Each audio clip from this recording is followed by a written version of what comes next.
دا خلق دا غلطی کوي چې سرتوره سر مونځ کوي. اوس انګریزي سر به پریخي، لاره به پکې کږوخ کي او نیغ به خدای ته جغ ولاړ. هلکه دا وی ولې بې سرتوره مونځ کېږي؟ نه څه په سرتوره خو مونځ کېږي چې پرتوګ باسي، کمیس دې اغوستي هم مونځ کېږي. سړي پرتوګ وکړي، اوږد کمیس یې پانډو پورې مونځي کېږي، خو دا به څوک ودرېږي؟ یا تش پرتوګ واغوندي او کمیس دې وکړي، ټول املا هر څه دې څرګند یې مونځ دې کېږي. تش ته د آداب او د سنت او د مونځ نه خبرې. دا جاهلان دي چې څوک سرتوره مونځ کوي، د دوی مونځ مکروه دی.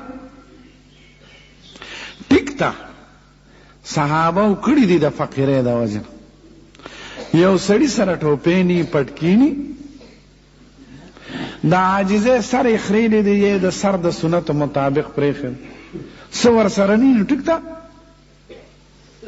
په احرام کې خلک په سرتوره مونځ کوي، خو ته خو د مستۍ د وجې نه کې، د نشې د وجې نه دماغ کې د یو خناس ناست دی، نو په سرتوره مونځ کول مکروه دی. دا د آدابو د اسلام نه خلاف دی.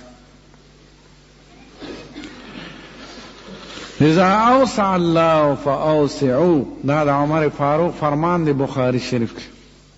صحابه خو جامې نه وي، یو څادر به ځان نه راتاو کړ، کمیسونه نو د عام، قسم د ډېر عمر د حضور پاک کمیس په نو ته څادر به ځان نه راتاو کړ، دومره فقیري وه. صحابه کرام به ناستو، د یو بل نه به شاته کېدل چې زه ښکاره نه شم. جامې چېرته وي؟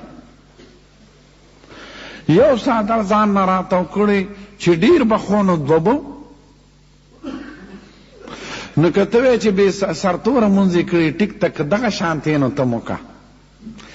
که تا سره خدای احسان کړي، جامې دي وي، څادر دي وي، پټکي دي وي، ته خو د نشې او د مستۍ د وجې نه کې. نو دا په سرتوره مونځ کول دا خلقو یو فیشن کړی دی، یو تاڼۍ ته خو نه ورځي بې سر بغیر سره په ټولو. نو په سرتوره مونځ دا د مستو خلقو کار دی، دا د ادب نه خلاف دی. بعضو خلقو مټې دې ځای پورې راغونډې کړي، دا بې ادبه مونځ دی، او ادب د اسلام ټول روح دی. چې خدای ته ولاړې کله داسې ګرې کله داسې ګرې کله سر دې سرتور کړي، خدای پاک په دې نه دی خوشحاله. مخ دې واړئ، خدای ته عاجزي خوښه ده، خدای ته په تواضع مونځ خوښ دی. په داسې شکل ځان جوړ که، اول خو په رښتیا راوړه ځان کې عاجزي، که نه راتله نو د عاجزۍ شکل جوړ کړه. دې وجه نه ټول کتابونو کې وایي چې سر به دې لږ په مانځه کې ښکته نیولي، داسې اکڑ کر نہیں پڑیں گے چې نیغ دغه شان ولاړ نه، سر لږ پترس ساته، داسې وضع چې سړی ته تواضع معلومه. نو سرتور سر، انګریزي سر، الوړې لارو ښکلې او بیا په میانځه کې ارت بیارت ولاړ، دا د اسلام د آدابو نه خلاف دی. ما ورته وي ټیک ده، که فقیر در سره یسني